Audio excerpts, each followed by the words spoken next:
বিশাল এক বাহিনী ফেরাউন, পুরা দুনিয়ার ক্ষমতাধর বাদশা।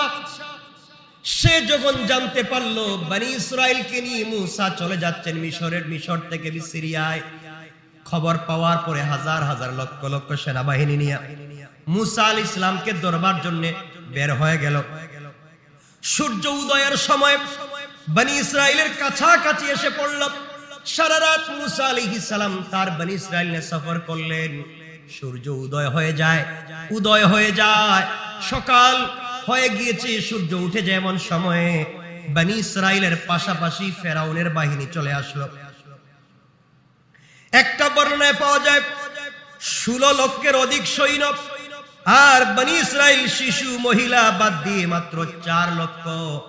আমার বন্ধুগণ, ফেরাউন নিয়ে বাইর হইছে কত লাখ? 16 লাখ। ফেরাউন কত লাখ নিয়ে বাইর হইছে? 16 লাখ সেনাবাহিনী নিয়ে ফেরাউন বের হয়েছে মুসাকে ধরবে। আর মুসা আলাইহিস সালাম নারী শিশু বাদ দিয়ে নিরীহ মানুষ আছে তার সঙ্গে 4 লাখ। কয় লাখ? 4 লাখ মানুষ, নিরীহ নিরস্ত্র 4 লাখ মানুষ, পিছনে 16 লাখ। হাঁটলেই তো মেরে ফেলবে। কথা বলেন না কেন? অস্ত্র নাই, খাবার নাই, কিছু নাই। হাঁটতে লাগলেন।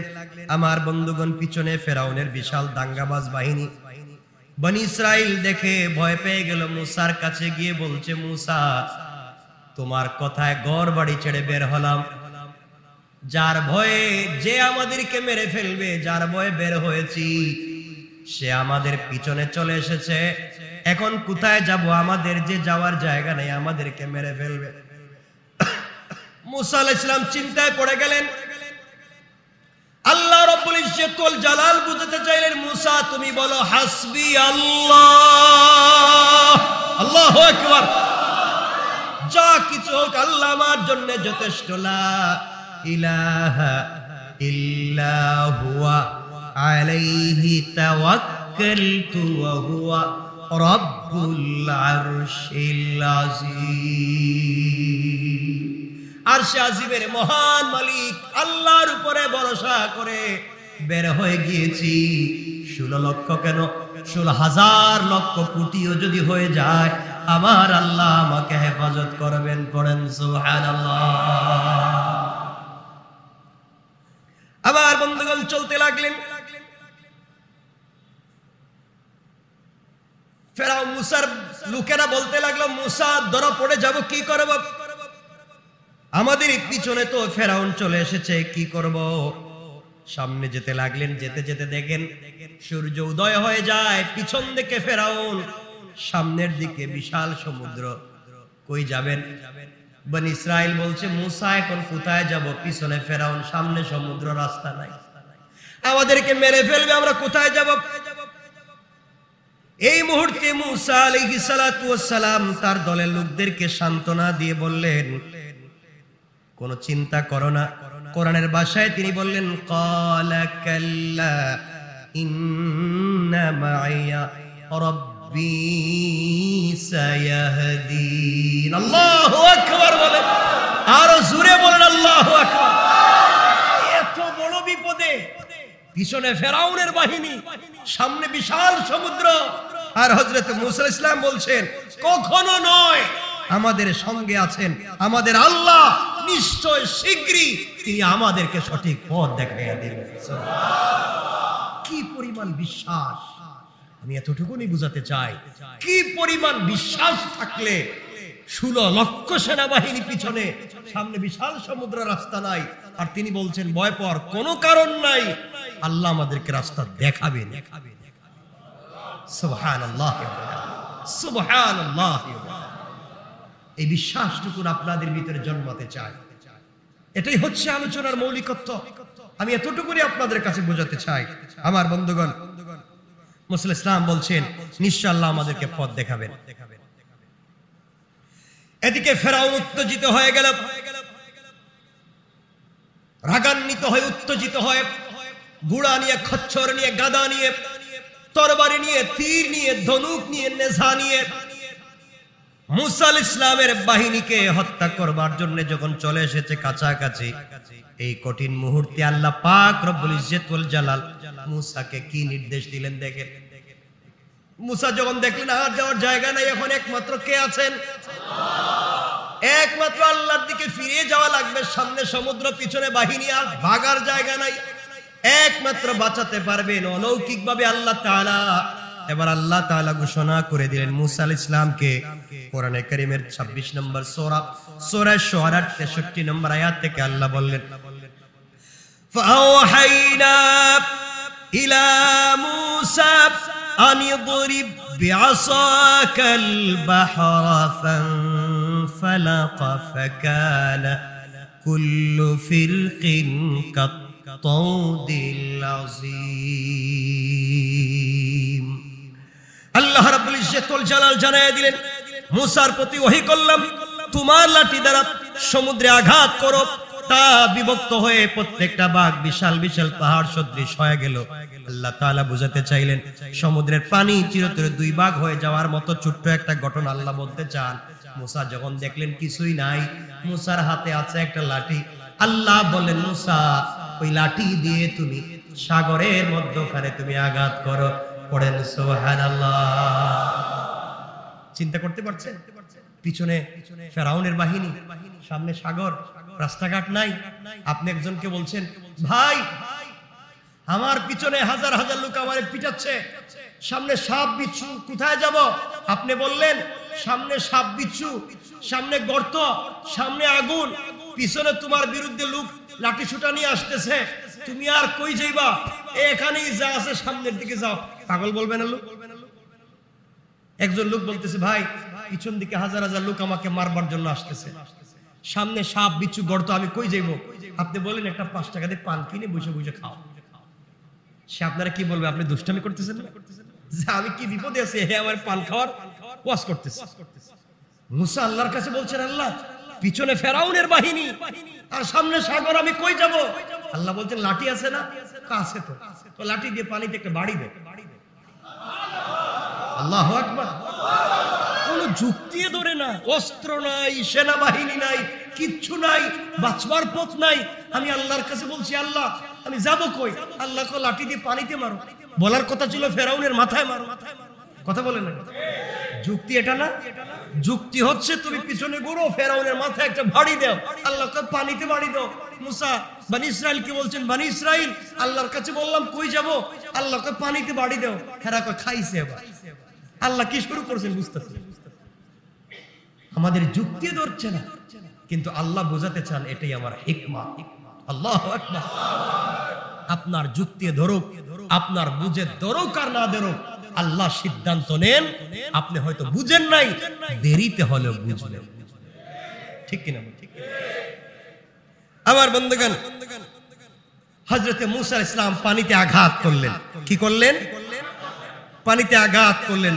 পুরা পানি পাহাড়ের মতো দুই সাইডে সরে গিয়ে বিশাল রাস্তা হয়ে গেল। আল্লাহু আকবার। কোন বর্ণনায় পাওয়া যায় 12টা রাস্তা হয়ে গিয়েছে। কারণ বনি ইসরাইল ছিল 12 ভাই, তো 12 গ্রুপ, একটা আরেকটার সাথে মিলে নাই, আলাদা রাস্তা লাগবে। আল্লাহ চিন্তা করছে বনি ইসরাইল তো আরেকটা রাস্তা যাইতো না, রাস্তা আলাদাই করে দিই। আমার বন্ধুগণ, হযরতে মুসা আলাইহিস সালাম তার বাহিনী নিয়ে আস্তে আস্তে করে সবাই নিয়ে তিনি চলে গেলেন। ফেরাউনের বাহিনী এসে দেখলো কি চমৎকার রাস্তা, আরে এই রাস্তা তো আমরা বানাই নাই। এটা বানাইলো কে? কোন কোম্পানি বানাই দিয়ে গেল? কোন দেশের পাবলিক এই কাজটা করলো? বিশাল সমুদ্রের মধ্যখানে রাস্তাঘাট, আমরা তো জিন্দেগিতেও দেখিনি। এরা ফ্রি ফ্রি সার্ভিস তো সবাইকে উঠছে। আল্লাহু আকবার বললেন না? তারা ফেরাউন সবার সামনে বিশাল বাহিনী নিয়ে সবাই নামছে। তারা নামছে, এদিকে হযরত মুসা আলাইহিস সালাম উঠে গিয়েছেন, নদী পার হয়ে চলে গিয়েছে। ফেরাউনের বাহিনী যখনই নামছে, আল্লাহ তাআলা পানিরে বলছেন, ব্যাপার কি, দাঁড়াই আছো কেন? আল্লাহ এখন কাজ কি, আগে যেভাবে ছিলা এভাবেই হয়ে যাও। আল্লাহু আকবার। আগে যেভাবে ছিল এভাবেই হয়ে যাও।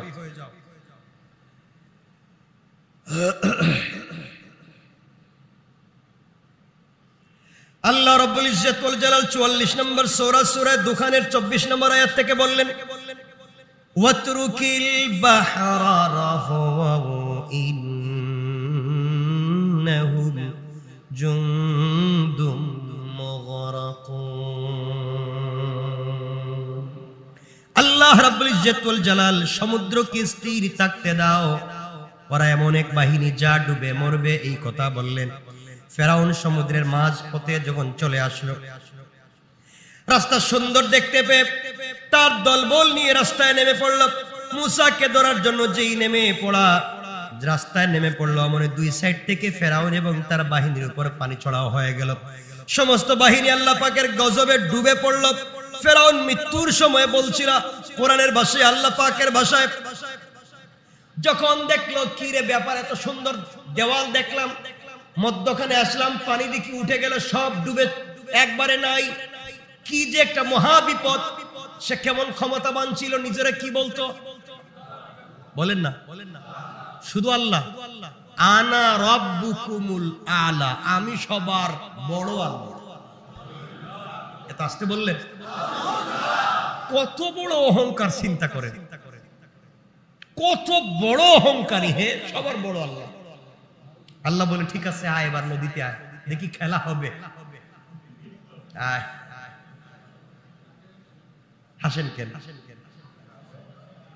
আবার হাসতেছে, আমি তো আর কিছু বলি নাই। ঠিক আছে,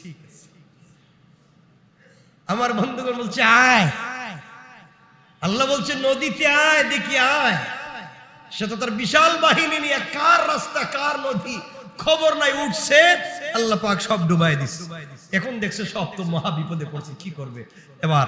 আল্লাহ বলছে কোরআনে কারীমের 10 নম্বর সূরা ইউনূসের 90 নম্বর আয়াত থেকে আল্লাহ বললেন, হাত্তা ইযা আদরাকাহুল গরাক ক্বালা আমানতু আন্নাহু লা ইলাহা ইল্লাল্লাযী আমানাত বিহি বানু ইসরাঈল ওয়া আনা মিনাল মুসলিমিন।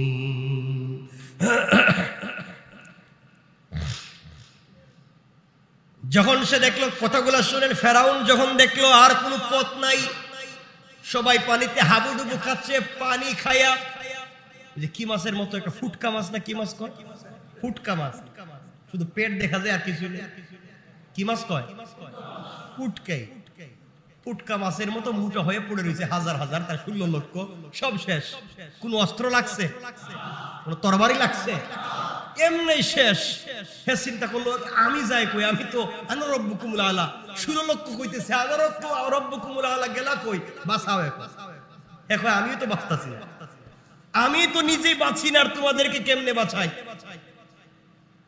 সব যখন ডুবে মরে যাচ্ছে, ফেরাউন যখন দেখলো আর নিজেকে বাঁচাবার পথ নাই, পরিশেষে ডুবন্ত অবস্থায় এমন সময় সে বলতে লাগলো, ইল্লাল্লাযী আমানাত বিহি বানু ইসরাঈল আমানতু আন্নাহু লা ইলাহা। এত সুন্দর করে সে বলতে লাগলো, আয় আল্লাহ তাআলা, আমি ফেরাউন ঈমান আনলাম। চিন্তা করছেন, সিপার নাম কি বাবাজি, সিপা খাইয়া এখন আমি ঈমান আনলাম। আল্লাহ কই এবার শয়তান, এবার মানুষ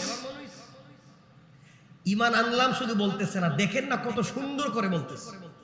আল্লাহর কাছে বলতেছে, আয় আল্লাহ তাআলা, আমানাত ক্বালা আমানতু, আমি ঈমান আনলাম, আন্নাহু লা ইলাহা ইল্লাল্লাযী আমানাত বিহি বানু ইসরাঈল, বনি ইসরাঈল যে আল্লাহর উপরে ঈমান আনছে, আমি সেই আল্লাহর উপরে আনছি। চিন্তা কর, কত বুঝে বলতেছে যে আমি ভুল আল্লাহর উপরে ঈমান আনতেছি না, যে বনি ইসরাঈল ঈমান আনছে, আমি সেই আল্লাহর উপরে ঈমান আনছি। এরপরে বলতেছে, নিশ্চয় তিনি ব্যতীত কোনো মাবুদ নাই।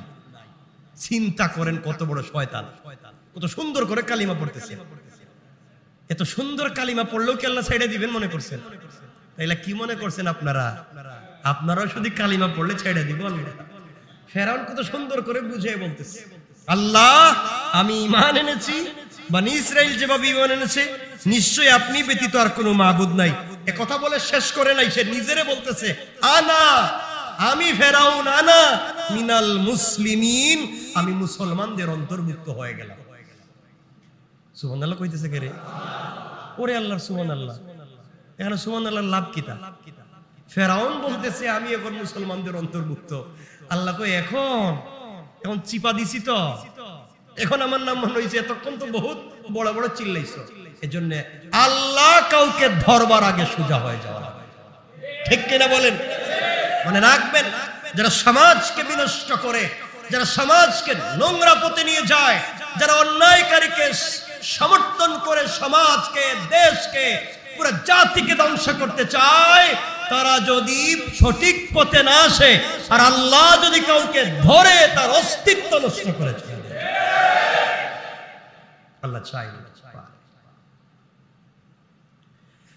আমার মুসলমান বন্ধুগণ, ফেরাউন আল্লাহর কাছে বলতেছে, আল্লাহ তাআলা আমি ঈমান এনেছি, আমাকে ছেড়ে দেন। বনি ইসরাইল কি যেভাবে ঈমান আনছে আমিও আনছি, আমি মুসলমান হয়ে গেলাম, এবার আমারে ছেড়ে দেন। ঈমান আনে কি আনে নাই? কথা বল, ঈমান আনছে কি আনছে না? কালিমা পড়ছে কি পড়ছে না? সব ঠিক আছে। আপনারা তো ভালো করেই জানেন যে আল্লাহ তাআলা বলছেন 1000 গুনাহ করার পরেও যদি কেউ তওবা করে মাফ করে দিবেন। কথা বল, এবার শুনেন নাই? যত কোটি কোটি গুনাহ করেন তওবা করলে মাফ। তো এখন ফেরাউনের তওবা কবুল করে মাফ করার কথা, কথা কয় কেন হবে না?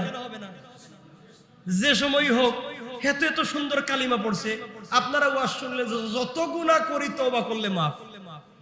এখন তো তারটা মাফ হওয়ার কথা, মাফ হবে কেন?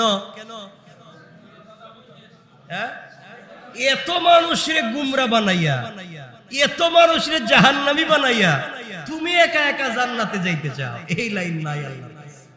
পুরা পাবলিক রে ভুল বুঝাইয়া জাহান্নামে নিয়া আর দিন শেষে তুমি তওবা করে জান্নাতে যাইবা, পাবলিক রে বাদ দিয়া। এই সুযোগ আল্লাহর কাছে। কথা বুঝতে পেরেছেন?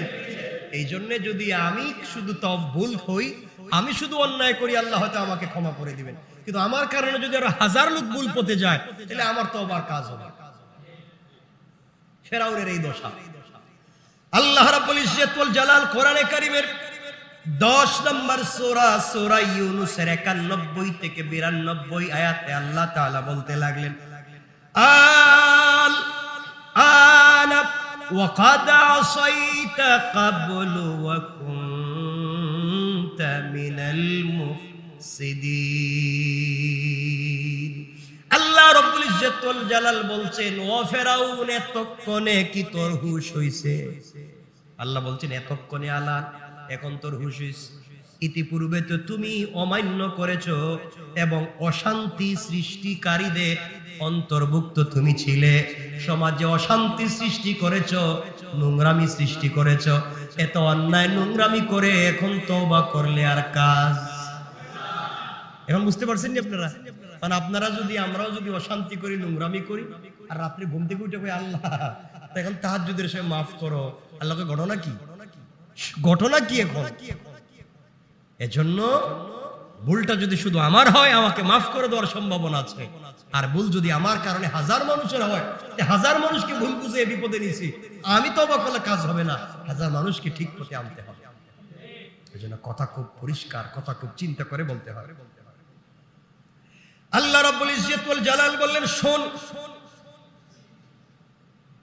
তুমি যা বলতেছো এখন শোনো আমি কি বলি। আল্লাহ বলতে লাগলেন, ফালইয়াউমা নুনাজ্জিকা বিবাদানিকা লিতাকুনা লিমান খালফাকা আয়া ওয়া ইন্না কাসীরাম মিনান নাসি আন আয়াতিনা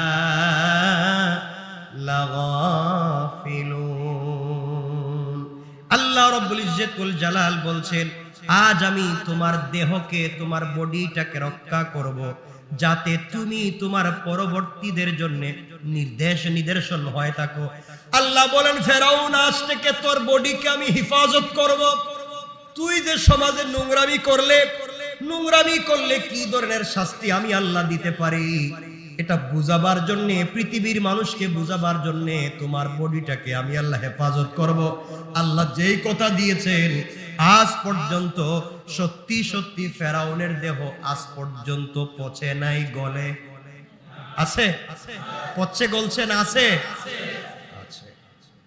আজও মিশরে সুরক্ষিত আছে। এটা হাজার হাজার বছর কেটে গিয়েছে। বৈজ্ঞানিকগণ তার দেহ নিয়ে অনেক গবেষণা করেছেন। বিনা মেডিসিনে এই দেহকে এইভাবে সুরক্ষিত করে রেখেছেন কে? কেন? এটা হচ্ছে পাপের শাস্তি। পাপ করলে এভাবেই হয়। আমার বন্ধুগণ, হযরতে লম্বা আলোচনা আমরা সংক্ষেপ করতে চাই। রাত্র 10:30 বনি ইসরাইল নিরাপদে সমুদ্র পার হয়ে পৃথিবীর ইতিহাসের সবথেকে বড় খোদাদ্রোহী কাফেরকে আল্লাহ যেদিন ধ্বংস করে, বনি ইসরাইল তথা মুসলমানদের সংকটকে দূর করে পৃথিবীর বুকে তৌহিদের জান্দা বুলন্দ করলেন যেই দিন, সেই দিনটা ছিল 10 মুহররম। বলেন 10 মুহররম আশুরা। কথা তো অনেক, 10 মুহররম আশুরা। সুতরাং এই দিনে আল্লাহ তাআলা অনেক কিছু করেছেন। আজ আমরা আছি একসাথে, কাল হয়তো একসাথে নাও থাকতে পারি। সুতরাং আমার মেসেজ আপনাদের প্রতি এতটুকুনি। আজকের পুরো আলোচনা বুঝাতে চাইলাম এতটুকু, আমরা গুনাহ কম বেশ অনেক করে থাকি। ঘরের ভিতরে মা বোনেরা আমরা যারা আছি, স্বামী স্ত্রী একসাথে থাকলে ঝগড়া হয়, ফ্যামিলিতে ঝগড়া বিবাদ হয়ে যায়। সুতরাং সবকিছুর পরে আমরা আল্লাহকে ওয়াস্তে এক কথায় বিশ্বাস করব, কার উপরে? কার উপরে? আল্লাহর উপরে। দুনিয়ার আইন বড় কঠিন। দেখছেন না লকডাউন, ওই যে যখন ছিল করোনা ভাইরাস ছিল, যখন লকডাউন ছিল না দেশে, কেমন লকডাউন ছিল জানেননি? স্বামী স্ত্রী একসাথে করে এক প্লেটে খাবার দাবার খাইছে।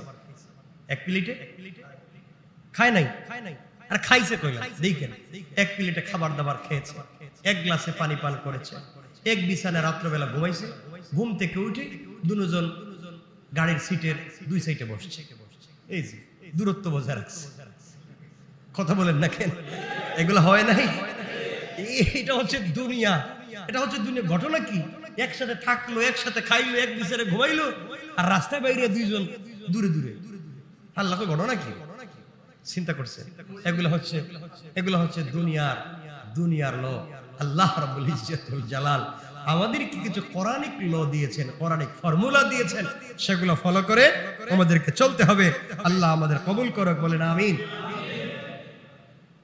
লম্বা করতে চাই না। একজন ভাই আমাকে একটা লম্বা প্রশ্ন করেছে। ওই প্রশ্নটা আমাকে দিয়েছিল, আমি নিয়ে আনলাম, ওই যে দিল। প্রশ্ন করেছে, খুব জটিল প্রশ্ন।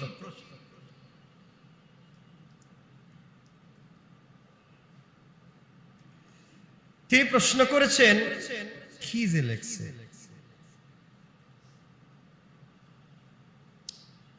মদের টাকা, মদ বিক্রির টাকা, সুদের টাকা, ঘুষের টাকা মসজিদে দান করলে বা মসজিদ কমিটি এটা গ্রহণ করলে মসজিদের কাজ জায়েজ হবে নাকি না জায়েজ জানতে চাই।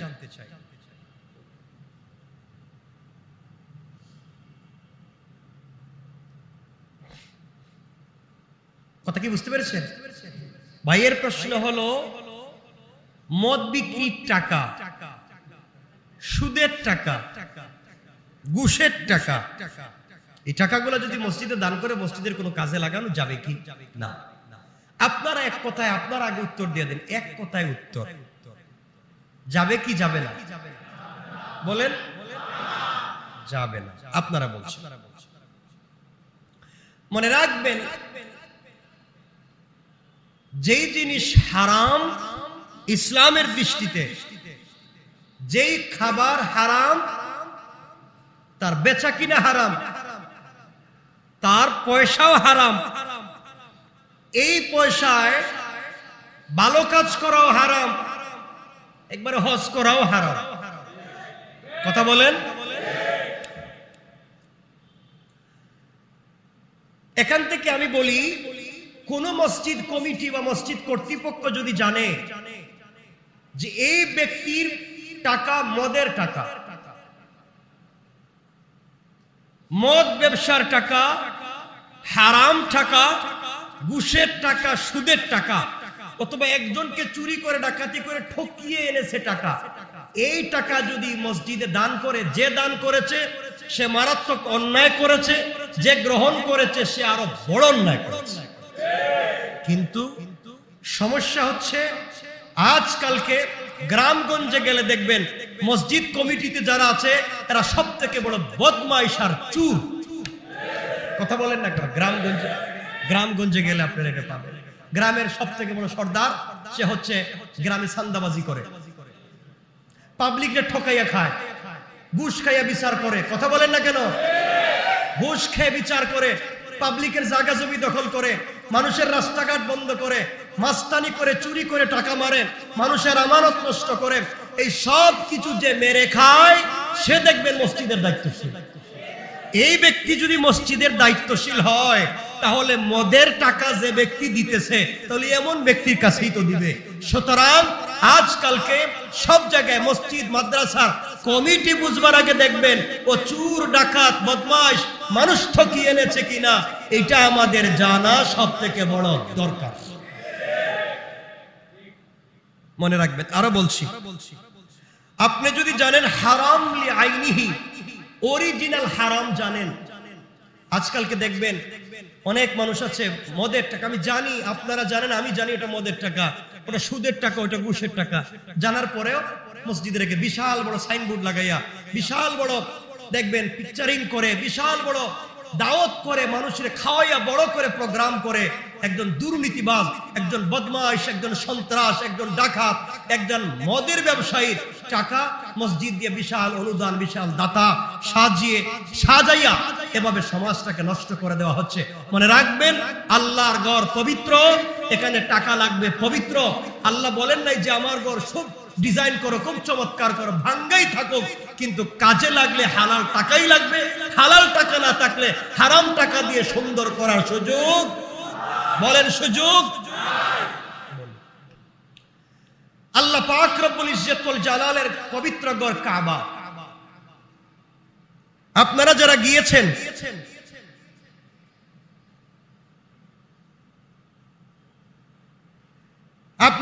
গিয়েছেন কাবায়, মূল ঘর থেকে একটা দেওয়ালের মতো একটা জায়গা ঘুরানো আছে, হাতিমে কাবা আসেনি?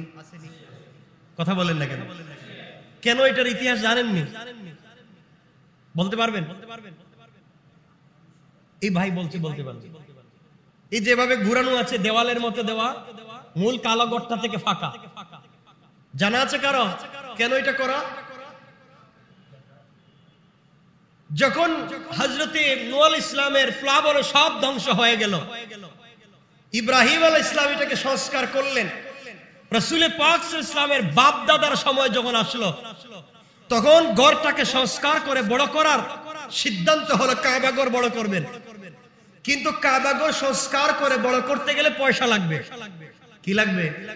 না পয়সা ছাড়া বড় করা যাবে?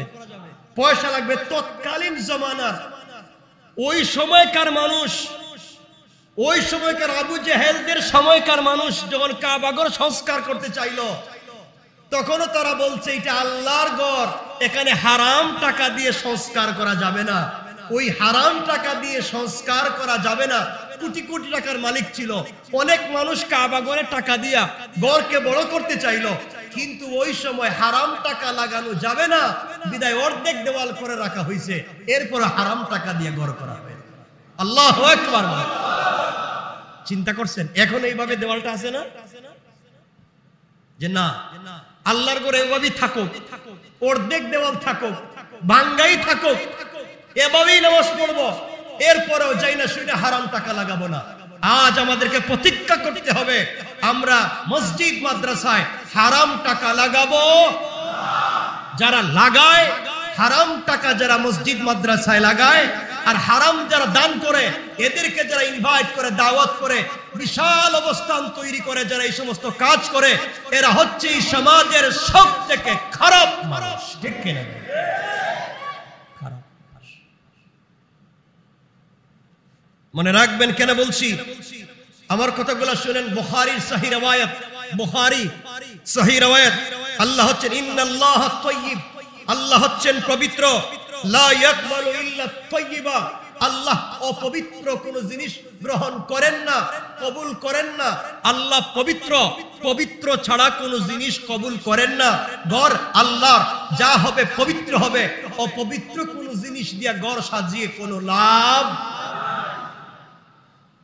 রাইখেন।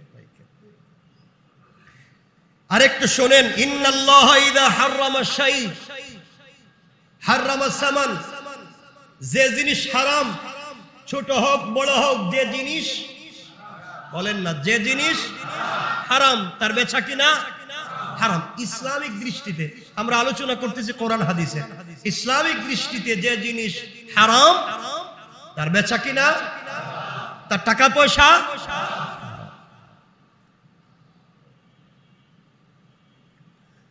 আপনাদেরকে আরেকটু সহজ করে বলি, কত কথাই তো মনে পড়তেছে, সব কথা তো আর বলা যাবে না। আল্লাহ রাব্বুল ইজ্জত ওয়াল জালাল যারা হারাম ব্যবসা করে, বিশেষ করে মদ, আল্লাহ এদের উপরে লানত করে, ইন্নাল্লাহ লা'না, আল্লাহ লানত করেছেন বিল খামারি আশারা, মদের ব্যবসার সঙ্গে জড়িত 10 গ্রুপ মানুষের উপরে আল্লাহ লানত করেছেন। আবারও বলছি, মদের ব্যবসার সাথে জড়িত 10 গ্রুপ মানুষের প্রতি আল্লাহ লানত করেছেন। কে লানত দিয়েছেন? সবাই বলেন কে? তাহলে এই জাইনা শুনে যদি মদের টাকা এনে মসজিদে ঢুকিয়ে দেন, এই ভাইয়ের বাড়ি কই? যে ভাই প্রশ্ন করছে আসেনি, আল্লাহ জেনে গেলেন, চেহারা তো দেখতেছেন, ছিল তো, দেখলাম না এখানে বসে আছে কর্নারে, হয়তো বসে রয়েছে, দেখতেছি না।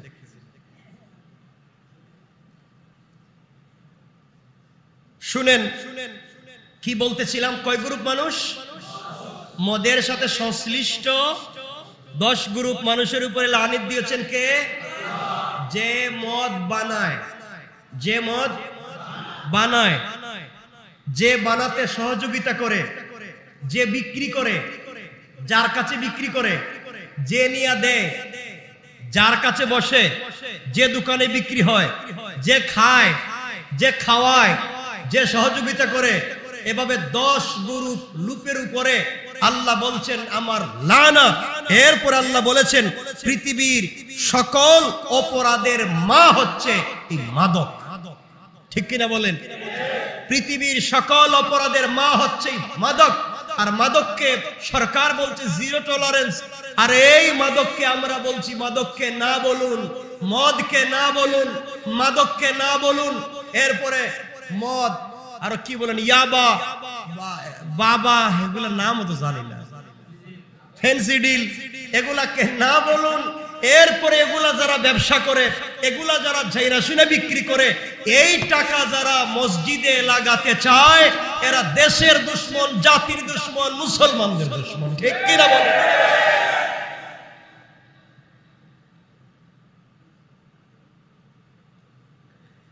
আল্লাহ রাব্বুল ইজ্জত ওয়াল জালাল বলছেন হাল্লাল্লাহুল বাইআ ওয়া হাররামার রিবা, আল্লাহ ব্যবসাকে করেছেন হালাল আর সুদকে করেছেন ডাইরেক্ট। আল্লাহ যেটারে হারাম করছেন আপনি ওটাই করতেছেন। আমার কথা খুব কষ্ট পাইতেছেন মানে আপনারা? একটু হাত তুলে দেখেন না কারা কারা কষ্ট পাচ্ছেন। ওরে আল্লাহ রে, কি ঘটনা! সুতরাং আবার বলছি ভাই, মসজিদ পবিত্র জায়গা, মসজিদ আল্লাহর ঘর, পবিত্র জায়গা। মাদ্রাসা আল্লাহর ঘর, পবিত্র জায়গা। এখানে যাই দিবেন হালাল, যাই দিবেন হালাল। আপনি চিন্তা করলেন 2, 4, 5, 10, 20 বছর মদের ব্যবসা করে ফেলি, হারাম ব্যবসা করে ফেলি, এরপরে সব বাদ দিয়া একবারে দাড়ি দুড়ি রাইখা তসবিহ হাতে নিয়ে কাবা ঘরে গিয়ে একবারে বুজুর্গ হয়ে বসে থাকবো। আল্লাহ কই তুই তো শয়তান রে, তুই তো বহুত বড় শয়তান। এই কাজটা তো ফেরাউনও করে না। কথা কন না কেন? এই কাজটা তো ফেরাউনও করে না। এই কাজ করা যাবে না, এই কাজ করা যাবে না। আজকালকে সমাজে বিশাল একবারে লাল গালিচা সংবর্ধনা দিয়া মদের ব্যবসায়ীকে দেখবেন বিভিন্ন মসজিদ মাদ্রাসায় বিভিন্ন প্রতিষ্ঠানে বিশাল বড় সংবর্ধনা দিয়া আমাদের অমুক আসছে তমুক আসছে বক্তব্য যিনি দিতেছে ওরে আল্লাহ, এমন এক বেচারা আল্লাহকে কিরে শয়তান করলে ডাকি, কার কথা বক্তব্য দিচ্ছিস? হে তুই আমার জানা মতো সব থেকে জালিম। এগুলা ভুল বলতেছি? এগুলা হচ্ছে সমাজের অন্যায়, নোংরামি। এই জন্যে আল্লাহর ঘর আল্লাহ বলেন নাই খুব চাকচিক্য করো, ভাঙ্গা থাকো, এসির দরকার নাই, ফ্যানের দরকার নাই, ভাঙ্গা থাকো, তাও হালাল টাকায় কাজ হোক। কি টাকায়? গরকার আল্লাহর ঘরে হারাম টাকা লাগানো যাবে না, এটা নিষেধ। কে করেছেন? আরো অনেক কথা। এখন আরেকটু কথা বলে দিই এখানে। সাহাবায়ে কেরাম ব্যবসা বাণিজ্য করতেন। সাহাবায়ে কেরাম তারা মাঝে মাঝে সন্দেহ হয় এমন জিনিসও ব্যবসা করতেন না। আর আমাদের তো সব 6-9 ব্যবসা, কতক্ষণ লাগে সব 6। এজন্য ভাই যাই করেন তওবা করে ফিরে আসুন, হারাম জিনিস থেকে ফিরে আসুন, মসজিদ মাদ্রাসায় হারাম দিয়েন না। আর যারা আজকালকে তো বললামই, গ্রামগঞ্জে গেলে দেখবেন চুর ডাকাত ফেন্সিডিল ব্যবসায়ী, এলাকার সব থেকে মাদকের স্পট হচ্ছে তার ঘরে। যে মাদক ব্যবসা করে এলাকার তরুণ জওয়ানদেরকে নষ্ট করে, এলাকার মা বোনদের ইজ্জত নষ্ট করে, এলাকার ইজ্জতি মানুষের বেইজ্জত করে, এই লোকটারে বানাইছে মসজিদের দায়িত্বশীল। গ্রামগঞ্জে গুলা নাই, কথা বলেন না কেন? এই লোকটারে বানাইছে মসজিদের দায়িত্বশীল। এজন্য তো আজ থেকে সব থেকে কষ্টের হচ্ছে, সব থেকে কষ্টের একটাই জায়গা আজকালকে সব জায়গায় মসজিদ মাদ্রাসা এতিমখানা আল্লাহর ঘর, এইগুলা যদি নোংরামি চলতে থাকে সমাজ নষ্ট হয়ে যাবে। এজন্য আল্লাহকে ওয়াস্তে আমাদের সোচ্চার হওয়া লাগবে। আল্লাহর ঘরে হারাম টাকা লাগানো যাবে, সবাই বলেন না লাগানো যাবে। মদের ব্যবসার টাকা লাগানো যাবে যাবে না, এগুলো হারাম। যারা জাইনা শুইনা লাগায় এর হারাম কাজ করে, কিয়ামতের দিন আল্লাহর কাছে জবাব দেওয়া লাগবে। হাজার হাজার লাখ লাখ মানুষ কিয়ামত পর্যন্ত নামাজ পড়বে হারাম টাকায় করা করে। দরকার নাই, ভাঙ্গা থাকুক। আপনি যে আছেন ভাই, উত্তর কি পেয়েছেন? আপনারা কি পাইছেন? ঠিক আছে তো? আল্লাহ আমাদের কবুল করুক। আর দরকার নাই, বেশি বললে আরো বেশি হয়ে যাবে। আর কি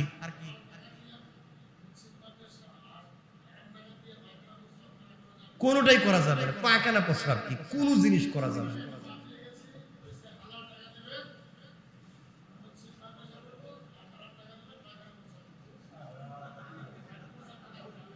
45 এগুলো না, হারাম তো হারাম। ওটা কি কি কর? হারাম হারাম, আবারও বলছি হারাম, বলেন না হারাম হারাম। আল্লাহ আমাদের হেফাজত করুন। আমার কথা কি আপনারা বুঝতে পেরেছেন? আল্লাহ আমাদেরকে হেফাজত করুন।